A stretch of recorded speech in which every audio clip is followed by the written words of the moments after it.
Hello everyone, welcome to today's lecture. So we have complex numbers today.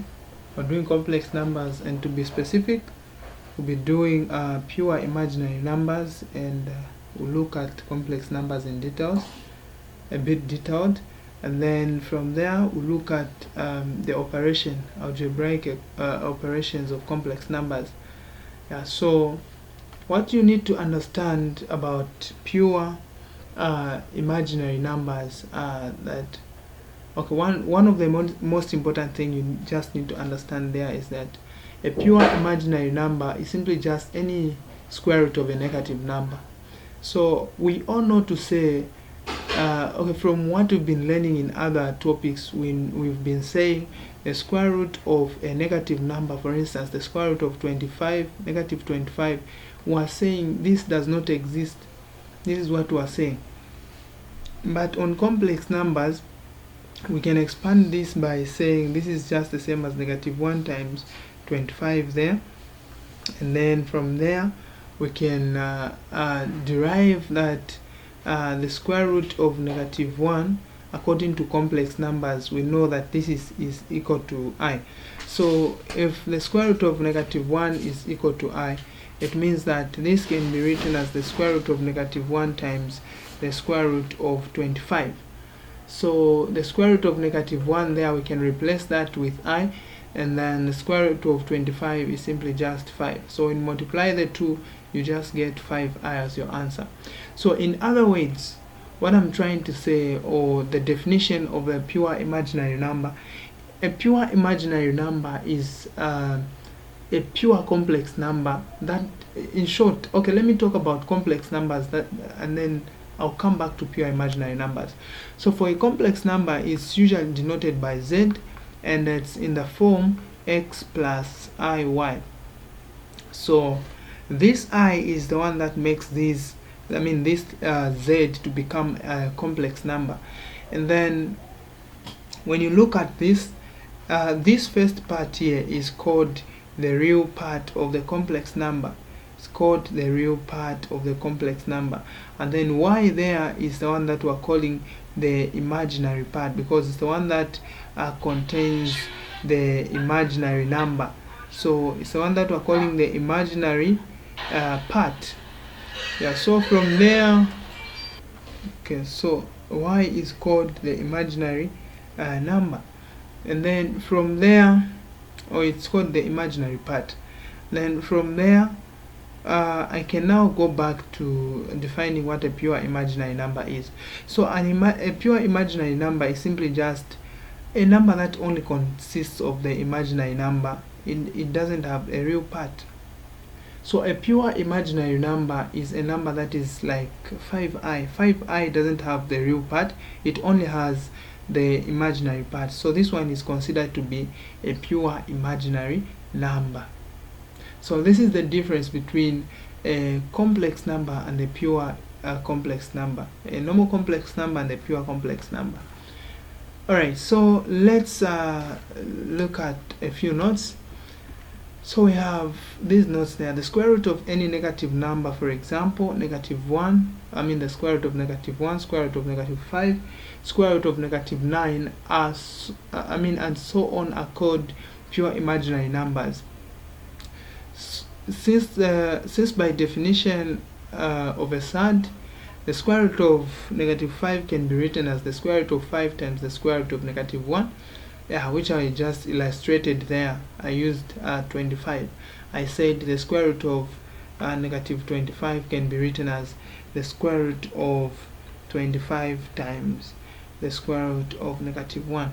So the square root of 25 we found to be 5. The square root of negative 1 is the one that we are calling I. So this is the I that we're going to have. So you have 5i as the imaginary number. So these numbers are called pure imaginary numbers. The square roots of negative numbers are called pure imaginary numbers. Same applies to this 9, the square root of negative 9. The square root of negative 9 can be written as the square root of 9 times the square root of negative 1.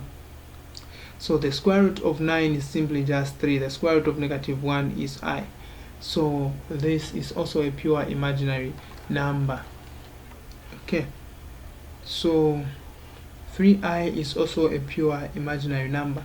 Okay, so let's move on. So I've talked about this, and I've talked about I being equal to the square root of -1. So imagine you've been asked to find I squared. How can you find I squared? So I squared is simply just the same as the square root of -1 times the square root of -1. So when you multiply the two, you discover that the answer will just be -1 there. So in other words, I squared is simply just -1. Let me just write it properly. I squared is simply just -1. And then you also need to understand, or you need to be able to solve if they've been given to find I to the power 3 or I to the power any number. So I to the power 3 is simply just I times I times I. So from there you can take these two i's, I times I to be I squared, then you say times I. So I squared, we found I squared to be -1. So while there's I squared there, we can replace with -1 and then times I there. So -1 times I, we get -I as the answer. So this is how you do the simplification of I. Okay, so this is what I was just illustrating there. So we look at the complex number. A complex number, I've already talked about this. It's simply just a number that consists of the real part, which is a part that contains a real number, and a complex part, rather an imaginary part, which consists of an imaginary number. So complex numbers are in the form x plus iy, and they are usually denoted by z. And then you discover that, or in most books, the real part, let's say if the real part, according to this question, according to this illustration here, if this is the complex number that you've been given, you have x plus iy. The real part of that complex number z is denoted by this rez, and it's simply just equal to x, and then the imaginary part of z is abbreviated as imz, which is equal to y in this complex number. Alright, so let's move on. So let's look at the operations of complex numbers. So complex numbers, let's start with addition.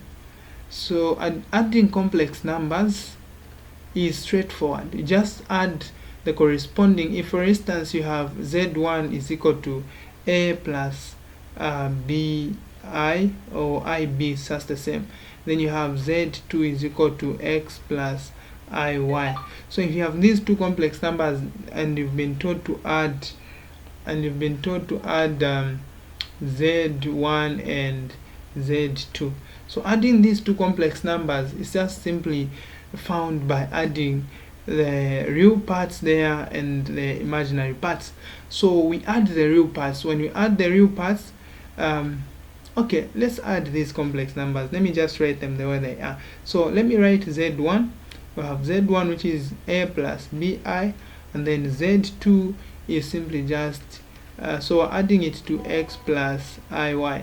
So we collect the like terms. If you want, you can just say you add the real parts, or you also add the imaginary parts, and if you want, you can also say you just write them the way they are and then pair the like terms. So the terms that do not have I, we have a there, that a doesn't have I, and x doesn't have I, so we pair x and a there, and then from there we can also pair the terms that have I. So we have so let me factorize the I in advance. I'm writing I outside, and I have b inside plus y. This is how you add complex numbers. So we're going to look at examples. That's when you understand properly. Same applies to subtraction. If they give you z1 minus z2, to find z1 minus z2, simply just subtract the real parts. So z1, the real part there is a, minus the real part for z2 is x, and then you put them in brackets, then you say plus open brackets, then we have the imaginary parts there, we have b minus y, then the I outside. You can either put it this side or this side, is still the same. Okay, so that is how you subtract complex numbers. Then from there, let us also look at multiplication. So the way you multiply complex numbers is similar to the way you multiply just other normal algebraic expressions. Yeah, so if for instance you have x plus y, then you are multiplying it to another x plus y, so it means that this x will multiply with everything there, which is x plus y, and then plus y there will multiply with everything there, which is x plus y. This is how you multiply algebraic functions. So this times that, you get x squared, this times that plus xy, this times that plus xy, this times that plus y squared. So exactly the same way I've multiplied this, when you add these two, you get 2xy. So exactly the way I've multiplied this is how you multiply complex numbers. Let's now look at complex numbers. How do you multiply them? Let's take for instance, you have z1 is equal to a plus ib, and then you have z2 is equal to x plus iy. So if these are the two complex numbers that you have, multiplying z1 and z2, will simply give you something like this. So you have a plus ib times x plus iy. So multiplying these two complex numbers is simply just going to give you, you multiply this a times everything there, so you're going to have a times x plus iy. Then this ib will also multiply everything that is in this bracket, so you are going to have x plus iy. So multiplying these two, you have a times x there, you have ax, a times iy there, you have ayi, then you have ib times x, you're going to have bx, then ib times that times iy, you're going to have ib times iy, you're going to have I times I there, this will give us I squared, then we have b times y to give us by. So remember what we said I squared is equal to -1. Remember we said how to find this I squared is so I squared is simply just the same as I times I, but I, we know to say I is simply just the square root of -1. So when you say I times I, this is just the same as saying square root of -1 times the square root of -1, which will simply just give you -1. So this is what it means. So while there is I squared, we'll always be putting -1. So we have ax, then when you add these two, you are going to have we factorize I since it's common, then in brackets there you have ay plus bx. Then this side we are going to have this part to be -1 times by, so this will just give us that. So you can simplify this by saying ax minus by and then plus that, so this will be that.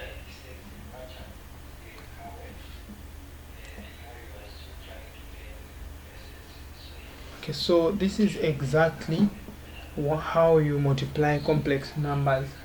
Alright, so I'll not show you how to divide now, because before division I first have to teach what is called a conjugate, and you also need to understand the properties of a conjugate. Once you understand that, we'll learn division. So from this lecture there will be another lecture that we're going to have, which is lecture 2, where I'm going to explain the properties of a conjugate, and then after explaining that we'll do division of complex numbers.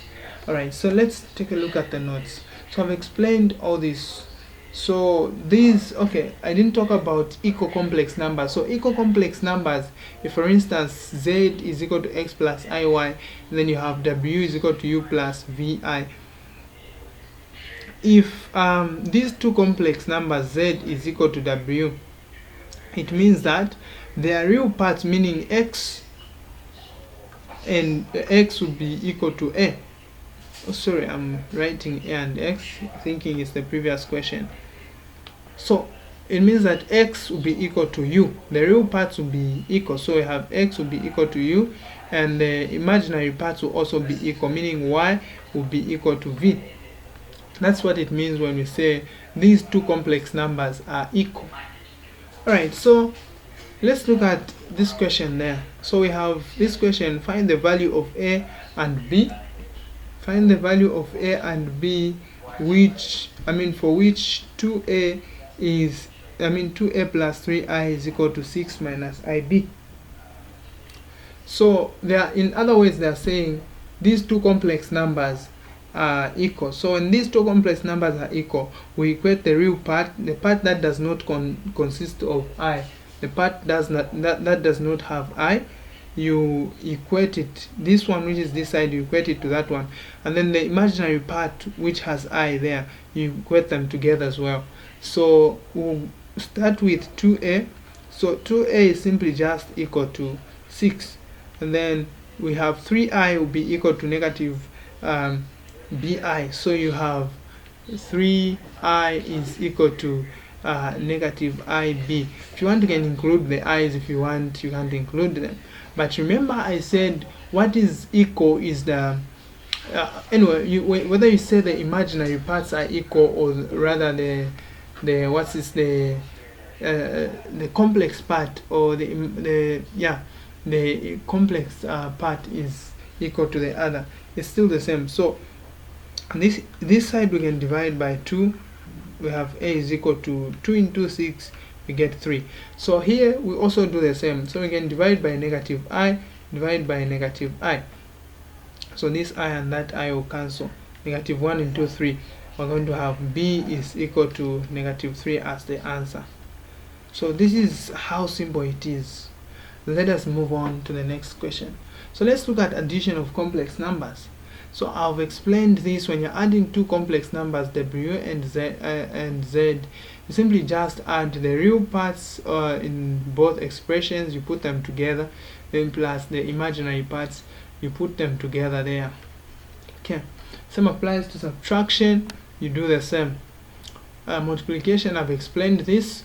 So let's just look at some practical examples that we have. So the first example is that z1 is equal to a plus ib, z2 is equal to c plus id.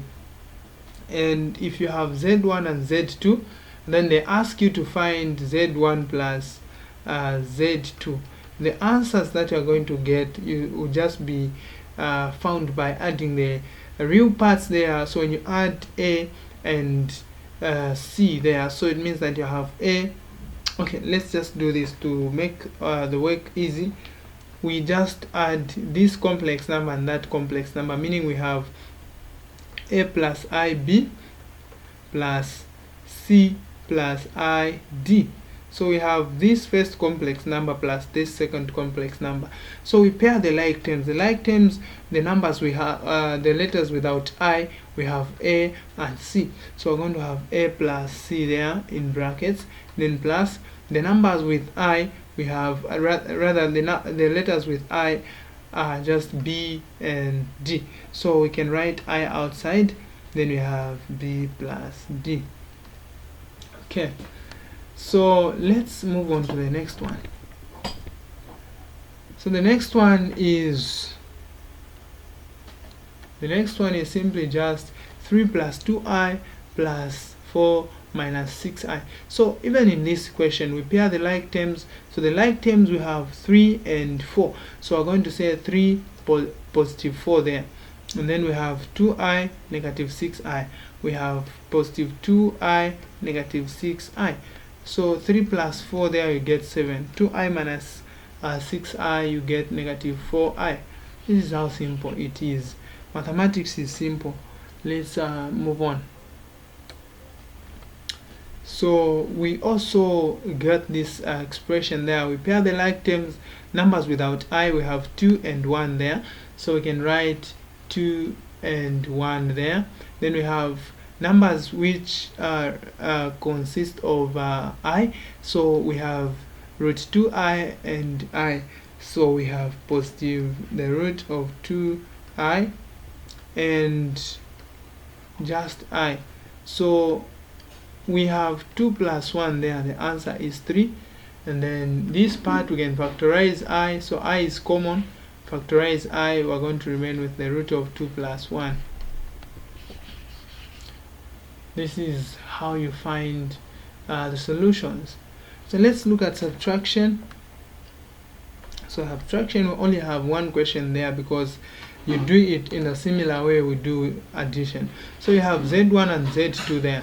So we have z1 which is equal to negative 10. We have z1 which is equal to negative 10. And then from negative 10 we also have negative 3i. Then we also have z2 which is just equal to negative 7i. So if we've been asked to find z1 minus z2, the answer will simply just be z1 is negative 10 minus 3i. Then this minus there, we write it there. Then open brackets, we'll have negative 7 there. So here you have negative 10 and then negative 3 there, negative 3i. Then you have positive, so we have negative times negative, we get positive 7i. So from there negative so negative 10 we can write it there, and then when you add negative 3i and 7i, the answer gives you 4i as the answer. So this is the answer that you get. So let's quickly move on to the last question. Sorry, not really the last question, but multiplication. So you have those examples there on multiplication. You have the first one which is negative 4 minus I. Then you have 6 minus 2i. So multiplying these two complex numbers, remember what I said, you get this negative 4, it multiplies with everything there, so we have 6 minus 2i. And then you also get this negative I there, it multiplies with everything there, 6 minus 2i. So negative 4 times 6, you get negative 24. Negative 4 times negative 2, you get positive 8i. Then from there you have negative I times 6, you have negative 6i. You have negative I times negative 2i. So negative times negative, you get positive 2, and then I times I, we're going to get I squared. So remember we said I squared is equal to negative 1. So we're going to replace I squared with negative 1. So we have negative 24 there. Then we have positive 8i minus 6i. This is just 2i. And then we have positive 2. And then while there's I squared, we put negative 1. So from there, we have negative 24. Then we have positive 2i. Then we have negative 2i there. So you can, oh sorry, not really 2i, just negative 2 when you multiply 2 times negative 1. So when we add these two numbers, this one and this one, since they are like terms, we're getting negative 24 minus 2, then plus 2i. Then when you add these two, you get negative 26, then plus 2i. So this is the answer for this question there. Let's move on to this one. So the next one is simply just 4 minus 3i, and then you have 2 plus I. So the same thing, this 4 multiplies with everything there. So we have 4 times 2 plus I, then you have negative 3I times 2 plus I. So you have 4 times 2 there. So 4 times 2, the answer is just 8. 4 times I, the answer is just 4I. Then negative 3I times 2, the answer is just negative 6I. Then we have negative 3 times negative 3I times I there. So we have negative 3 there. Then I times I will give us I squared. But remember, I squared, we said it's just equal to negative 1. So while there is I squared, we can put negative 1. So we have 8. 4 minus 6 there, we have negative 2I. Then we have negative 3 there. While there is I squared, we put negative 1. So we have 8. Then minus 2I. Negative 3 times negative 1, the answer is just positive 3. So from there, 8 plus 3, the answer is 11. Then negative 2 there, negative 2I. So let me just go through the expression first. So we have negative 6, and then we have 4 times 2, 8, 4 times I, 4I, negative 3 times 2, negative 6, negative 3 times that, we have, the answer is correct. So this is the answer for this question. So let's move on to the next question.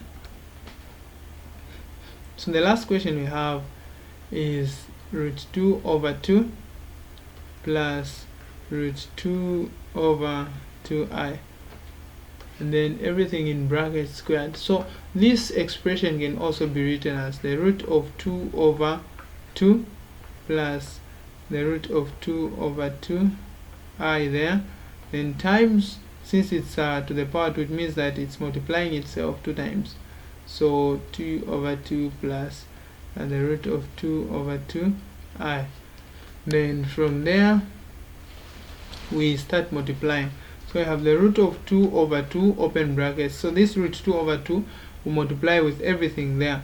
So we have root 2 over 2 plus root 2 over 2I. And then we have positive root 2 over 2I, then open brackets. So this root 2 over 2I multiplies with everything there, which is just root 2 over 2 plus root 2 over 2. So from there you can do the multiplication, this times that, the answer, so root 2 times root 2, so the root of 2 over 2 times the root of 2 over 2, the answer will just be 2 over 4. So here we'll have 2 over 4, and then the next one will also have the same thing, 2 over 4I. Then you have also this other part, the root of 2 over 2 times the root of 2 over 2. This will also give us 2 over 4I. And then from there we also have this part times that, which will just give us 2. This one is supposed to have I, 2 over 4. 2 over 4. Then this should be I squared. So when you add, first let me write this, when you add these two, the answer that you get is it's 2 over 4 plus 2 over 4, the answer is just 4 over 4. 4 over 4 times I is just I. 4 over 4 is simply just 1. 1 times I is just I. So we have 2 over 4 there. Then I squared is simply just negative 1. And then we have 2 over 4 plus I minus 2 over 4. So 2 over 4 minus 2 over 4, the answer will just be 0. So you have 2 over 4. Let me not even just cancel them like that. Let me show the procedure. So I have 2 over 4 minus 2 over 4. We've paired the like terms plus I. So the final answer will just give us, this one gives us a 0. Then you have the final answer, which is just I. Alright, so this is how you go about with this question. If you want to check it properly, you can pause the video and take a look at it. Okay, so this is the end of today's lesson. See you in the next lesson where we'll discuss the conjugate of complex numbers and also do division of complex numbers. See you in the next video. My name is Harmtedy. Shalom.